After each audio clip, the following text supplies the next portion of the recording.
우리가 말씀 같이 잠시 봅시다. 우리 인간은 누구나 더러운 것을 피하고 싶은 본능과 같은 마음이 있습니다.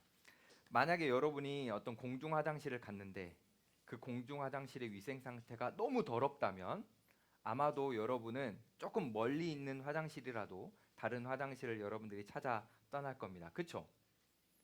조금 더러운 게 아니고 많이 더럽다면. 그렇죠? 그렇겠죠? 우리는 다 그런 마음을 갖고 있습니다. 더러운 것을 피하고 싶은 마음. 근데 우리가 더러운 것을 피하고 싶은 이 마음 가운데 우리가 눈에 보이는 물리적인 더러움만이 아니라 눈에 보이지 않는 마음의 더러움도 때로는 우리가 피하고 싶어 합니다.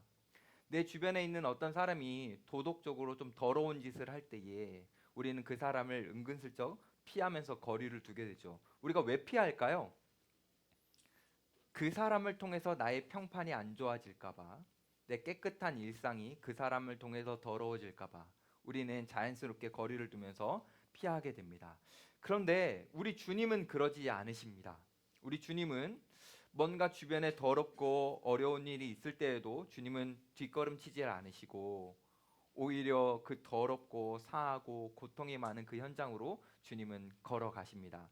저는 오늘 여러분들과 그런 주님에 대해서 한번 살펴보려고 합니다. 주님이 고통의 현장 가운데, 더러움의 현장 가운데로 가셔서 어떤 은혜를 베풀어 주시는지, 주님이 우리에게 베푸신 자비가 얼마나 압도적이고 강력한지 오늘 저와 여러분들이 그것을 한번 살펴보도록 하겠습니다. 자, 이제 오늘 본문 속으로 한번 들어가 보죠. 예수님은 몹시 피곤한 상태이셨습니다. 우리가 한번 기억해 보면 예수님은 오병이어 사건 이후에 산에 홀로 올라가셔서 거기에서 열심히 기도하셨죠. 기도하셨으니까 에너지를 많이 쓰셨어요.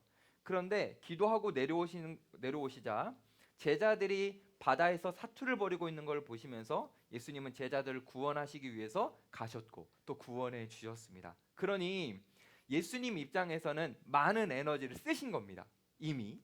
그렇기 때문에 예수님에게 지금 필요한 건 당장 필요한 건 뭐냐면 휴식입니다. 휴식. 근데 예수님은 안 쉬세요. 휴식하지 않으시고 제자들을 데리고 배를 타고 게네사렛이라는 동네로 같이 가십니다. 왜 이곳으로 가셨을까? 이곳은 과도한 노동과 영양실조로 인해서 많은 사람들이 육체적 질병을 갖고 있었던 곳이기 때문입니다. 다시 말해서 예수님은 휴식해야 될 그 딱 타이밍에 고통받고 있는 사람들을 보시고 예수님은 그 고통의 현장으로 한 걸음 한 걸음 내딛어서 가셨던 거죠.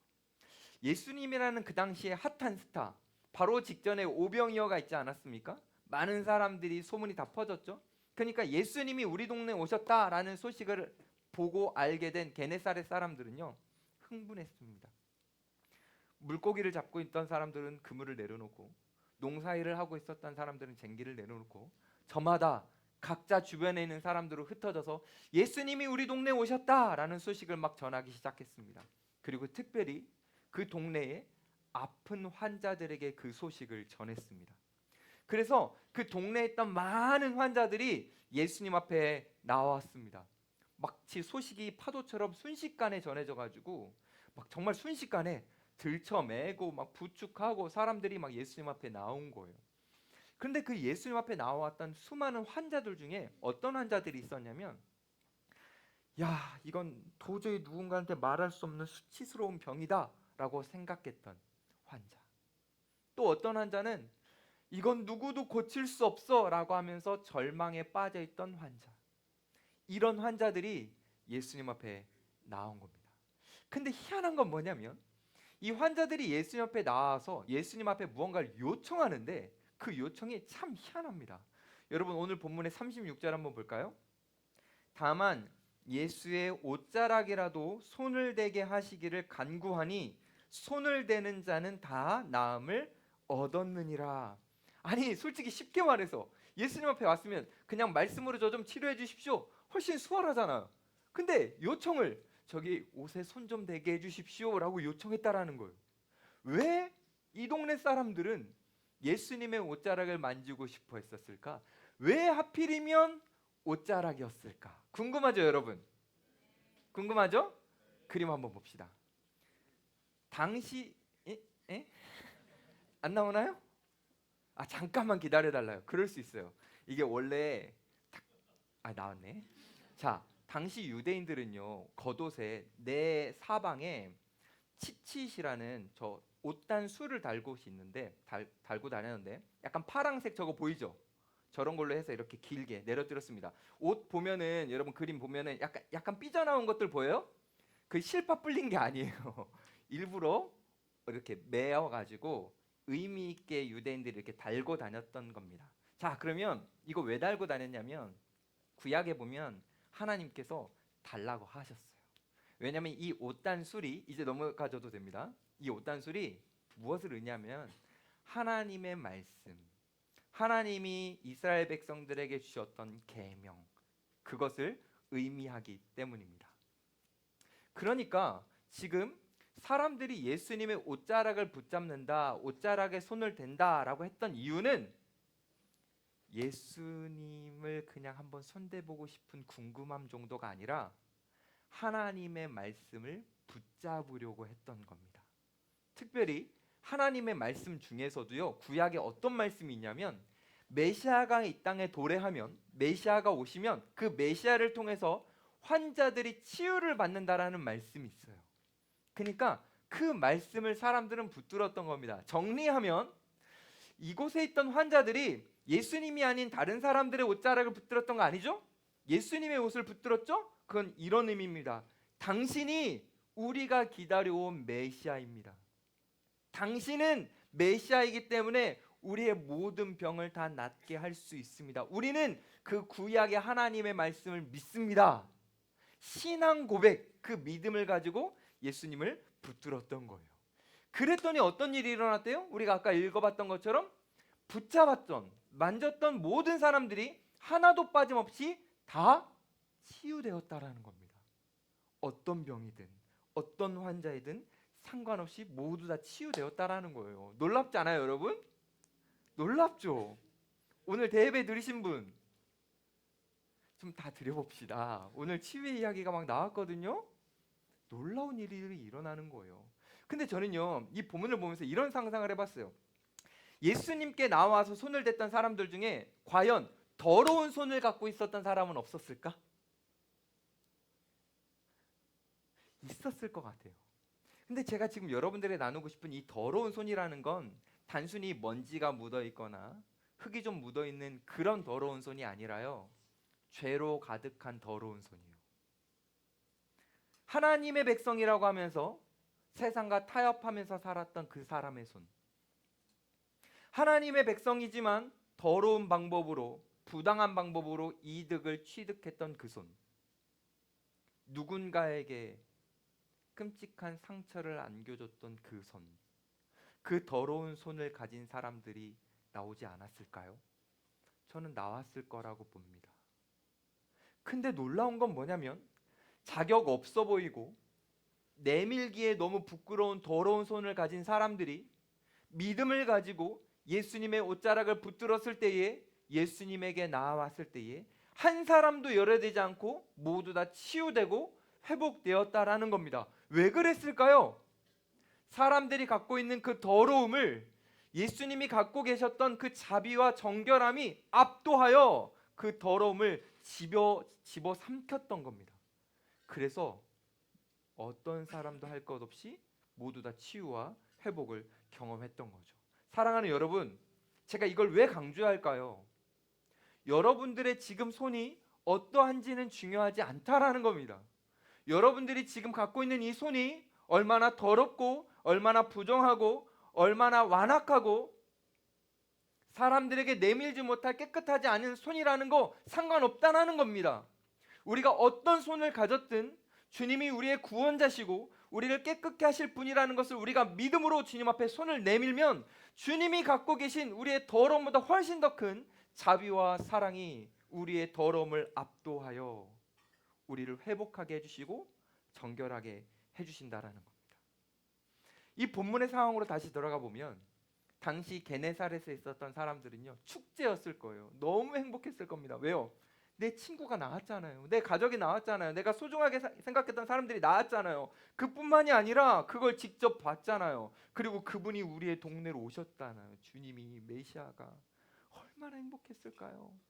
마치 사람들은 기뻐 춤추고 막 환호를 지르고 사람들은 너무나 행복하게 그 뜨거운 은혜의 현장을 만끽하고 있었습니다. 그런데 그 뜨거웠던 은혜의 현장에 찬물을 붓는 사람들이 나타나죠.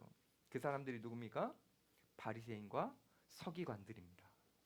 그들이 왜 왔냐? 그들은 그냥 기적을 구경하고 싶어서, 와, 이런 일이 있구나, 그런 거 아니에요. 그들도 몸이 아파서 치유받고 싶어서 그런 거 아니죠. 왜 왔습니까?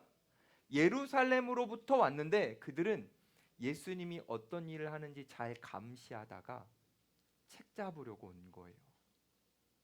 그러다 보니 이 사람들은 목적이 분명하다 보니 안 보이는 게 있었어요. 뭐가 안 보이는 줄 아세요? 지금 치유와 회복으로 기뻐하고 있는 사람들의 표정과 감정은 안 보입니다. 이 사람들의 눈에는 뭐만 보일까요? 지금 율법을 어기는 사람 없나? 지금 우리가 만든 전통과 규칙을 어기는 사람 없나? 사람들의 기쁨과 환호는 보이지 않고요. 그들이 만들어 놓은 규율만 보이는 겁니다. 레이더를 켜고 보고 있는 거예요. 너무 안타깝지 않으세요? 아니, 잔치에 왔으면 즐겨야지, 은혜를 누려야지, 거기에서 왜 매 눈을 하면서 이렇게 보고 있는 겁니까? 너무 안타깝지 않아요? 그러다가 이 바리새인들의 레이더망에 들어온 사람들이 있었으니 그들이 바로 제자들이었습니다. 자, 제자들은 어떻게 하고 있었는가? 오늘 본문을 한번 보죠. 2절 한번 볼까요? 당신의 제자들이 어찌하여 장로들의 전통을 범하나이까? 떡 먹을 때에 손을 씻지 아니하나이다. 예수님의 제자들이 음식을 먹을 때 손을 안 씻고 먹었어요. 근데 이걸 보고 있던 바리새인들이 야, 걸렸다, 손을 안 씻고 먹다니 하면서 예수님에게 지금 따지고 있는 겁니다. 대대적으로 따지고 있는 거예요. 근데 여러분, 솔직히 우리 한번 생각해 봅시다. 손 안 씻고 밥 먹는 게 이렇게 잘못한 겁니까? 여러분, 요번 한 주간 동안에 손 안 씻고 밥 먹어본 분? 여러분들은 다 씻고 드시는군요. 아니, 손 못 씻을 수도 있지, 그렇지 않아요? 그걸 가지고 스승인 예수님께 이렇게 따질 일인가라고 우리가 생각하지만 이 당시 바리새인들은요, 따질 일입니다. 왜냐하면 그냥 이 사람들에게 손 씻는 문제는 위생의 문제가 아니기 때문이에요. 어떤 문제냐면 자신들과 이방인들을 분리하는 부정함의 문제입니다. 유대인들은 어떤 생각을 갖고 있었냐면 시간이 점점 내려오면서 손을 씻는 것이 손을 안 씻고 밥 먹는 부정한 이방인들과 우리가 구별되는 자신들만의 거룩함이라고 생각을 했어요. 그래서 이걸 과도하게 생각하다 보니까 너네는 손 안 씻고 먹지? 아유, 우리는 손 씻어라고 하면서 은근히 우월감을 즐기기도 하고 심지어는 손을 안 씻는 사람들을 향해서 비난과 정죄를 하기도 했습니다. 자, 그런 전통을 가지고 있었던 바리새인들이 보고 있었던 상황이죠. 근데 여러분, 제자들이 이 전통을 몰랐을까요? 손 씻어야 된다라는 거 알았을까요? 몰랐을까요? 제자들, 예수님의 제자들. 왜 알았을 거라고 생각합니까? 예? 예수님의 제자들도 유대인이잖아요. 모를 리가 없어요. 이거 계속 가르치거든요. 모를 리가 없어요. 자, 그러면 이거 손 안 씻었다간 큰일 나는데 제자들은 왜 손을 안 씻고 먹었을까요? 이유가 뭘까요, 여러분? 그 당시 상황을 한번 상상해 봅시다. 제자들은요, 지금 한가하게 식탁 안에 차려져 있는 식사를 하는 게 아닙니다. 어떤 집에 초대받아서 거기에서 식사하는 게 아니에요. 게네사렛이라는 그 상황은요, 밀려드는 환자들이 어마어마하게 많았어요. 막 줄 서 있었겠죠. 그러면 제자들 어떻게 해야 됩니까? 가서 막 부축도 해주고 막 옆에도 도와주고 막 챙겨주고 막 예수님 막 붙잡고 막 안 놓으려고 하는 사람 있으면 여기까지입니다, 다음 사람을 위해서 양보해 주세요 막 이러면서 도와야 되잖아요. 사역을 막 해야 되잖아요. 사역을 하다 보면 시간이 점점 지나는데 손 씻을 겨를이 어디 있어요. 허기가 지는데 어쩔 수 없잖아요. 그러니까 제자들은 씻고 먹었던 게 아니라 허기에 의해서 먹었던 겁니다. 자, 그런데 그걸 예수님이 다 알고 계신데 예수님은 자신의 제자들에게 야, 너네 알잖아. 그래도 씻고 와서 먹어야지라고 말씀하지 않으셨다라는 겁니다. 제자들이 손을 안 씻고 먹는데 그것을 용인해 주셨어요. 왜 용인해 주셨을까요? 예수님이 생각하는 깨끗함은요, 그 당시 바리새인들이 생각하는 깨끗함과 달랐기 때문입니다. 바리새인들은 이렇게 생각했어요. 우리가 깨끗해야지 하나님 앞에 나아갈 수 있다고. 우리가 손을 씻어야지 하나님 앞에 나아갈 수 있다고. 근데 예수님은 이렇게 생각하셨습니다. 깨끗한 사람이 주님 앞에 나아가는 게 아니라 주님 옆에 있는 사람이 깨끗해지는 거라고 생각하셨습니다. 그래서 예수님은 그것을 용인해 주셨죠. 여러분, 이 포인트에서 하나만 기억하십시오. 우리는요, 깨끗해야지 주님께 나아갈 수 있는 게 아닙니다. 주님에게 나아가야만 우리의 더러움이 사라지고 깨끗해질 수 있는 겁니다. 근데 우리가 이걸 자꾸 잊어버려요. 우리도 생각보다 많은 부분에서 오해합니다. 어떤 자격을 갖춰야지만, 깨끗함 같은 어떤 자격을 갖춰야지만 우리가 주님 앞에 나아갈 수 있다고 생각하고 때로는 오해합니다. 근데 이 오해가 우리에게 깊어질수록 우리에게 어떤 게 생기냐면 남들을 향한 날카로운 잣대가 우리 안에 생기는 거예요. 예를 한번 들어볼게요. 누군가 교회를 왔어요. 근데 이런 마음이 생겨요. 아, 어떻게 교회로 오는데 저런 옷차림으로 올 수 있지? 판단합니다. 아니, 청년부의 리더를 하는데 어떻게 저런 사람이 할 수 있지? 저 사람은 과거가 안 좋은데 아닌 것 같은데. 아니, 왜 저 사람은, 저 형제는 찬양하는데 왜 입을 안 벌리고 소리를 안 내지? 아니, 왜 저 자매는 자꾸 예배 시간에 핸드폰을 보지?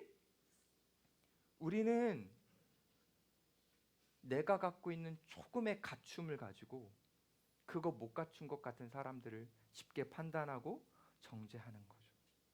여러분, 주님은 손 씻지 않고 있는 제자들의 외부의 모습이 아니라 그들 안에 있는 허기짐을 보셨어요.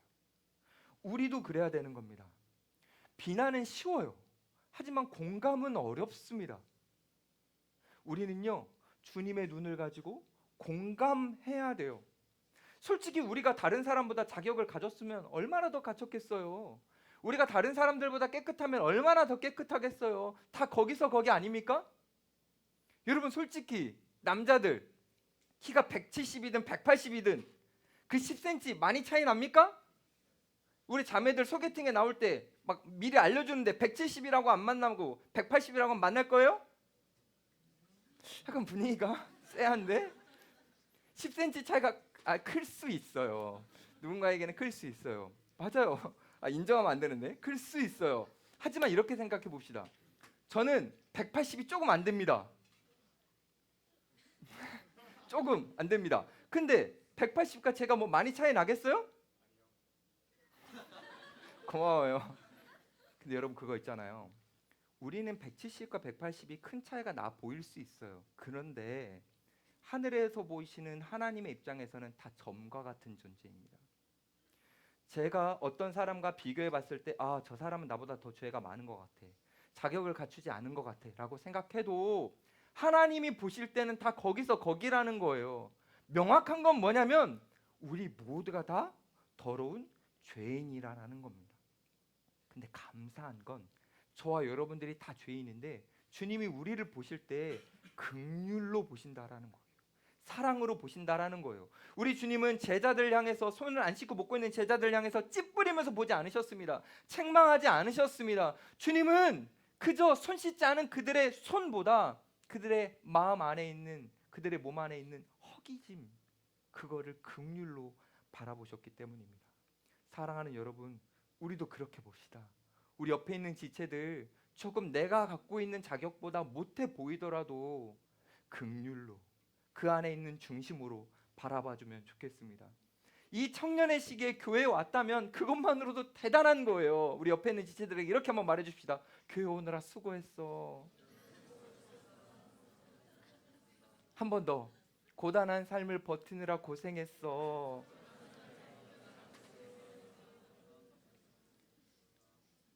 예수님이 손이 아니라 허기짐을 보셨듯이 우리도 옆에 있는 지체들, 우리 주변에 있는 사람들의 마음, 그 중심, 그 안에 있는 갈망, 노력, 우리가 그것을 바라보면서 우리도 비난보다는 축복, 정죄보다는 격려하면서 살아가는 저와 여러분들이 되었으면 좋겠습니다.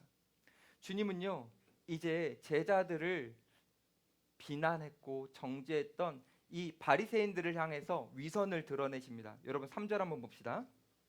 대답하여 이르시되 너희는 어찌하여 너희의 전통으로 하나님의 계명을 범하느냐. 여러분 당시 바리새인들은요 진짜 이상한 사람들이었습니다. 왜냐면요 하나님에게서 주어진 명령 계명이 있고 그 아래에 자기들이 만들어낸 하위법 같은 게 있는데 이 하위법을 가지고 상위법을 무시했거든요. 무슨 말이냐면 여러분 십계명이라는 것은 너무나 소중한 법이에요. 그 십계명에 인간에게 주어지는 첫 번째 계명이 부모를 공경하라 이거 아닙니까? 부모를 공경하라는 건 너무나 중요한 하나님이 이스라엘 백성들에게 주신 명령이죠. 근데 이거 지키기가 너무 어려운 거예요. 근데 안 지키고 싶은데 죄책감은 갖기는 싫으니까 이들이 자기들만의 전통을 만들어서 그 죄책감을 사라지게 했습니다. 어떻게 했는지 제가 예를 한번 들어볼게요. 많이 배고파하고 굶고 있었던 노 부부가 바리새인이었던 아들에게 말하는 겁니다. 아들아, 우리가 오랫동안 굶었어. 너무 배가 고파. 우리를 조금 돈적으로 지원해 주면 안 될까? 우리가 많이 힘들어. 그때 바리새인이었던 아들이 이렇게 말하는 겁니다. 아버지 어머니, 제가 가진 재산은 이미 하나님께 드렸습니다. 하나님께 드린 걸 부모님께 드릴 수는 없잖아요. 저의 신앙심을 좀 이해해 주세요 라고 말했던 거예요. 근데 이게 그럴싸해 보여도요 사기였습니다. 사기. 왜냐면요 바리새인들은요 서원을 해요. 나의 재산은 나의 물질은 하나님 앞에 드렸습니다라고 서원을 하는데 진짜 돈을 내지는 않습니다. 그리고 자기가 씁니다. 소원은 언제나라고 말 안 했잖아요. 지금 드리겠습니다라고 안 했잖아요. 제가 제 것을 하나님께 드렸습니다라고 했잖아요. 나중에 드릴 거라고 생각해요. 그리고 자기들이 마음대로 썼습니다. 이걸 왜 이렇게 했느냐? 부모, 공경, 공양이라는 그 마음의 짐에서부터 벗어나고 싶어서, 그 죄책감에서 벗어나고 싶어서 하나님 앞에 드렸다라고 말하면서 퉁친 거죠. 결국 바리새인들이 이 당시에 어떻게 살았냐면 하나님을 나는 잘 믿고 있습니다. 나는 하나님을 섬기고 있습니다. 라는 그 마음을 가지고 사람을 사랑해야 될 그 하나님이 우리에게 주신 최고의 의무, 그 책임에서 벗어나고 비겁하게 도망치고 있었던 겁니다. 여러분 이게 얼마나 끔찍한 건지 아십니까? 단순히 하나님의 계명을 어겼다 정도가 아닙니다. 이건 정말 끔찍한 거예요. 왜냐하면 이건 바리새인들이 주변에 있는 사람들에게 하나님을 오해하게 만드는 거거든요. 여러분 사람들이 어떻게 생각하겠어요? 바리새인들이 섬기는 하나님은 인색해가지고 바리새인 부모가 지금 배가 고픈데 그거를 도우려고 하지도 않고 나에게 가져와라 하는 신, 그 인색한 신으로 사람들이 오해하지 않겠습니까? 바리새인들은 자기들 편하라고 그렇게 했겠지만 하나님을 자비라고는 눈꼽만큼도 없는 인색한 분으로 오해하게 만들고 있었던 거죠. 하나님을 믿습니다. 우리는 11조도 합니다. 우리는 금식도 합니다. 우린 이것저것 다 합니다라고 하면서 하나님 앞에 내 삶을 영광 올려드립니다라고 말하면서 정작 하나님 앞에 영광은커녕 사람들이 하나님을 오해하게 만들고 사람들이 하나님을 비난하게 만드는 그 끔찍한 일을 저지르고 있었던 거죠. 사랑하는 여러분, 하나님이 어떤 분이십니까? 하나님이 너 먹을 거 없지만 나에게 가져와라 이러는 분입니까? 너 부모를 굶게 하더라도 나에게 가져와라 이런 분입니까? 아니요. 우리 하나님은 어떤 분이시냐면 우리가 서로를 돌보고 부모를 공경하고 고통받고 있는 없어서 고통받고 있는 이웃에게 우리 것을 나눠줌으로 서로 화목함으로 그 행위가 하나님 앞에 기쁨이 되고 영광이 된다라고 말씀하시면서 그것을 받겠다라고 말씀하시는 분이. 그런데 바리새인들은 그렇게 하지 않았죠. 여기서 한 가지 생각해 보게 됩니다. 바리새인들은 깨끗한 척했지만 실제로는 더러운 존재들이구나. 사람들이 하나님을 오해하게 만들고 그리고 판단과 정죄로 사람들을 아프게 만들었던 진짜 더러운 존재구나. 바리새인들은 지금 손 씻지 않고 있는 그 제자들 향해서 너네는 더러운 존재야라고 말하고 있는데 예수님의 제자들이 진짜 더러운 존재가 아니라 진짜 더러운 존재는 바로 바리새인들이었다. 이걸 우리가 알게 되는 거죠. 그런 바리새인들을 향해 예수님이 이사야 선지자의 말씀을 가지고 책망하십니다. 여러분 8절 한번 보십시오. 이 백성이 입술로는 나를 공경하되 마음은 내게서 멀도다. 이게요 꽝꽝꽝 예수님의 어마무시한 책망입니다. 여기서 마음이 멀도다라는 표현은 단순히 감정이 식었다라는 개념이 아닙니다. 이거는요 너희들은 위선자야 라고 말씀하시는 겁니다. 이런 개념이에요. 바리새인들은 이렇게 말해요. 하나님이 우리의 왕입니다 라고 말해요. 근데 실상 그냥 삶은요 돈이 왕이에요. 사람들의 평판이 왕이에요. 내 자존심이 왕입니다. 거기에 의해 살아가는 사람들이 바로 바리새인들이었던 거죠. 말과 행동이 너무나도 다른 이 위선이 주님이 보실 때 가장 더러움이었던 겁니다.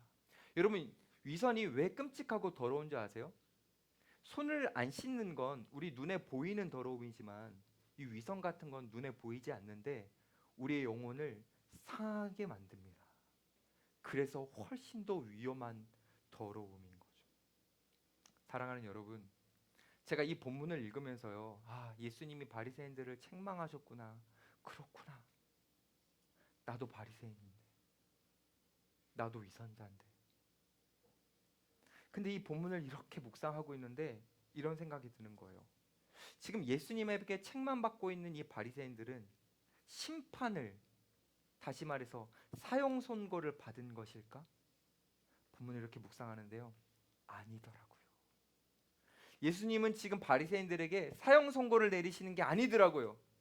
위선이라는 늪에 빠져 있는 바리새인들을 건져주시는 주님의 자비의 손길이더라고요. 마치 오늘 보면 바로 직전에 베드로가 믿음 없음으로 세상을 바라봄으로 그 파도 속에서 바다에 빠져갈 때에 예수님이 즉시 손을 내밀어 베드로를 건져주셨던 것처럼 지금 위선이라는 늪에 빠져서 영원히 죽어가고 있는 그 바리새인들을 향해서 사망 선고를 내리면서 너네는 죽었어라고 말씀하시는 게 아니라 그렇게 하면 안 돼. 주님은 여전히 바리새인들을 향해 자비의 손을 내미시면서 그들을 향해 구원의 손길을 내미시는 거더라고요. 우리도 마찬가지인 것 같아요. 이 본문을 보면서 느껴지는 나의 위선, 나의 죄악, 나의 더러움이 너무 극심하게 느껴질 때에 그때 주님은 우리를 책망하시는 게 아니라 주님이 우리에게 손을 내미시는 겁니다. 나와 함께 나오자. 사랑하는 여러분, 혹시 여러분 일상을 살아가다가 아니면 이 설교를 통해서 여러분들이 말씀을 읽고 있는 상황 속에서 여러분 안에 있는 위선이 발견될 때가 있습니까? 그 발견된 위선이 여러분의 마음을 너무 고통스럽게 하고 아프게 할 때가 있습니까? 주님은 여러분들에게 수치를 주기 위해서 그 감정을 주시는 게 아니라 우리를 끌어당기고 있는 그 죄악의 깊은 결과에서 우리를 건져주시기 위해서 주님이 여러분들에게 손을 내미신 겁니다. 그러니 우리가 해야 될 일은 괜찮은 척하지 않는 겁니다. 거룩한 척하지 않는 겁니다. 내가 정말 죄인이다라는 거, 내가 정말 물에 빠져있다라는 거, 내가 그 늪에 빠져있다라는 걸 주님 앞에 진실로 인정하고 주님 제가 바리새인과 같은 죄인입니다라고 고백하면서 주님의 치유의 손길을 받아들일 때 그때 진짜 우리에게 은혜가 있는 겁니다. 저는 오늘 여러분들에게 이렇게 도전하고 싶어요. 제가 여러분들에게 2주간 파도 설교를 했더니 여러 청년들이 저에게 목사님 제 인생에 파도가 있는 것 같습니다 라고 이렇게 이야기해 줬어요. 맞아요. 우리의 인생에는요 고난이라는 파도가 있습니다. 근데 여러분 우리에게는 그것만 있는 게 아니라 우리가 알지 못하는 우리 내면 안에 위선이라는 파도도 있습니다. 우리는 고난 안에서만 건짐을 받아야 될, 구원받아야 될 존재가 아니라 우리 안에 있는 위선에서 구원받아야 될 존재입니다. 저와 여러분은 거룩하신 하나님 앞에 서면 모두 다 하염없이 울 수밖에 없는 더러운 죄인이기 때문입니다. 제가 조금 더 찔러볼까요? 우리 안에 뭐가 있을까요? 하나님 믿고 예수님 믿는다고 말하는 우리 안에 탐욕이 없습니까? 세상에 부정직한 것을 손대고 싶은 그 욕망 없습니까? 세상과 적당히 타협하고 싶은 마음 없습니까? 여러분 우리가 이 세상을 살아가면서 나도 모르게 누군가를 쉽게 정죄하고 판단하는 그 마음 없습니까? 우리 안에는요, 죄가, 더러움과 위선이 가득합니다. 그런데 너무 감사한 건 주님이 그런 우리를 긍휼히 보신다라는 겁니다. 포기하지 않으신다라는 거예요. 그리고 더럽고 더러운 우리를 향해 그 거룩하시고 완전하신 깨끗하신 그 손을 내밀어 우리를 붙잡아 주려고 하신다라는 겁니다. 여러분, 이게 얼마나 큰 은혜인지 아시나요? 제가 군대에 있을 때 정말 더러운 것을 손대봤던 경험이 있습니다. 제가 근무하던 곳 바로 옆에 아주 더러운 화장실이 있었습니다. 문을 열면 바로 나와야 되는 화장실이에요. 정말 끔찍한 화장실입니다. 정말 일반적인 사람은 못 들어갑니다. 큰맘 먹고 들어가면 들어가는 정도까지는 할 수 있지만 일반적인 사람은, 제가 사진 한번 안 되겠어요. 여러분들 보호해야 되니까. 정말 끔찍한 화장실입니다. 그런데 제 선임이 저를 괴롭히려고 그 화장실을 청소하라고 했습니다. 쇠수세미 하나 주고 고무장갑도 안 준 채로 제 맨손으로 그 더러운 것들을 다 닦으라고 했습니다. 어쩔 수 없었습니다. 저는 닦을 수밖에. 제가 그 제 맨손을 가지고 그 더러운 것들을 하나하나 닦는데 그 더러운 것들이 제 손에 묻습니다. 아니요, 묻는 정도가 아니에요. 그 최수세미가 아니고 새수세미에 의해 튕겨져 나간 그것들이요, 얼굴과 온몸에 튑니다. 끔찍합니다. 저는요, 그때 순간을 절대 잊을 수가 없어요. 너무나 끔찍했던 순간이기 때문입니다. 자, 그런데 제가 왜 그 끔찍한 걸 했을까요? 저는요, 원래 군대 가기 전에요, 약간 결벽증 비슷하게 깔끔 떠는 사람이었거든요. 절대 그런 거 못 만집니다. 근데 제가 왜 그걸 했을까요? 무서워서예요. 내가 이걸 안 하면, 내가 이 더러운 걸 안 만지면 선임으로부터 받을 괴롭힘이 더 무서웠기 때문에 괴롭힘 당할까봐 두려워서 저는 어쩔 수 없이, 진짜 어쩔 수 없이 한 겁니다. 근데 그 어쩔 수 없이 했을 때 그 고통, 말할 수 없습니다. 너무 고통스러웠거든요. 제가 여러분들에게 이걸 왜 말씀드리냐면요, 저에게는 그 더러운 오물을 만지는 게 큰 고통이었는데 그것보다 훨씬 더 큰 고통이 주님의 거룩한 손으로 죄인인 우리의 손을 잡는 겁니다. 우리는 상상하지 못하죠. 우리가 얼마나 더럽고 추한 존재인지, 우리에게 얼마나 더러움이 가득가득 붙어있는지 우리는 모릅니다. 그러나 주님은 아십니다. 주님의 그 거룩하심과 정결한 손으로 우리의 더러운 손을 붙잡는 것은 제가 그 화장실의 오물을 만지는 것과 비교할 수 없을 만큼 훨씬 더 고통스러운 것이었다라는 겁니다. 그런데 주님은 왜 하셨냐라는 거죠. 왜 여러분의 손을 붙잡으실까요? 왜 제 손을 붙잡으실까요? 이유는 저처럼 괴롭힘 당할까봐 어쩔 수 없이 주님은 우리의 손을 붙잡으시는 게 아닙니다. 이유는 딱 하나예요. 사랑하셔서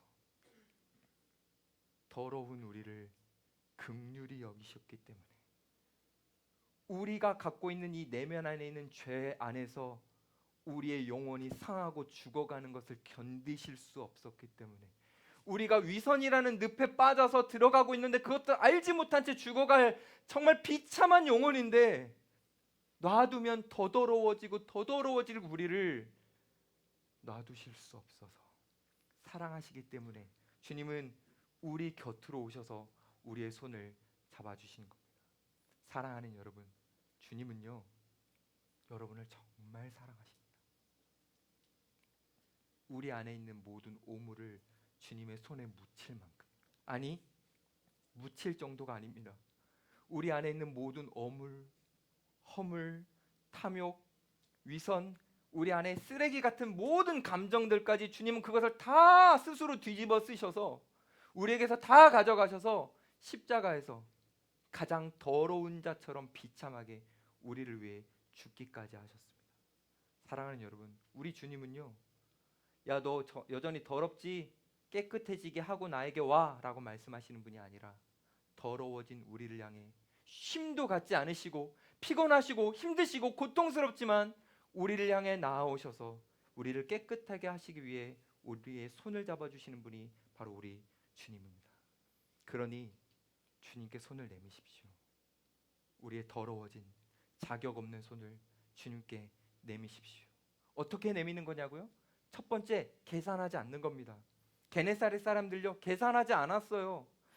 요거 될까? 이거 안 될까? 아니요, 그런 거 없습니다. 주님이 메시아라고 생각하여서 그분 앞에 나와서 당당하게 요청하는 겁니다. 옷자락을 붙잡고 싶습니다. 그리고 주님을 향해 손을 내미는 거죠. 그때 모두가 치유받았던 것처럼 우리도 당당하게 주님 앞에 나아가서 손을 내미고, 주님, 내 손을 잡아주십시오. 그러면 주님께서 여러분 안에 있는 모든 문제들을 해결해 주실 거라고 저는 믿습니다. 이것도 도전하고 싶어요. 여러분 만약에 지금 여러분 안에 있는 위선이 발견되었고 그것이 너무 아프다면 이렇게 하십시오. 베드로가 물에 빠져들어갈 때에 예수님에게 고백하잖아요. 주여, 나를 구원하소서라고 외치잖아요. 여러분 외치십시오. 주님, 저는 죄인입니다. 저는 부정합니다. 주님, 저를 좀 구원해 주십시오. 여러분의 한마디의 외침 안에 주님의 손이 이미 들어가 여러분들을 건져 주실 겁니다. 사랑하는 여러분, 이제 말씀을 마칩니다. 전요 주님의 치유를 정말 믿는 사람이에요. 오늘 대예배 때 선교사님이 하신 말씀 정말 다 믿습니다. 저도 경험했고요. 요즘 시대가 좋아져서 점점 주님의 치유와 회복을 잘 안 믿는 것 같아요. 여러분, 정말 주님의 치유가 있습니다. 근데 제가 지금 말씀드린 치유는요, 몸의 아픔만이 아니에요. 우리의 마음의 아픔, 우리 생각의 아픔, 우리의 관계의 아픔, 우리의 모든 아픔을 주님은 치유하실 수 있습니다. 주님께 나아가 여러분들이 누군가에게도 꺼내놓지 못했던, 수치스러워서 누군가에게도 말하지 못했던 그 감정까지 주님 앞에 내어놓으시고 주님을 붙드셔서 주님이 정말 치유해 주시는 그 은혜를 우리 모든 청년들이 누려봤으면 좋겠습니다. 우리 안에 있는 어떠한 더러움보다 주님이 깨끗하게 하시는 정결함이, 우리를 회복시키시는 사랑이 훨씬 더 강력하기에 그 주님을 믿고 주님 앞에 손을 내밀어 우리의 손을 붙잡아 주시는, 여러분의 인생을 붙잡아 주시는 그 주님의 영광스러운 손길을 경험하며 살아가는 저와 여러분들의 되기를 주님의 이름으로 축복합니다.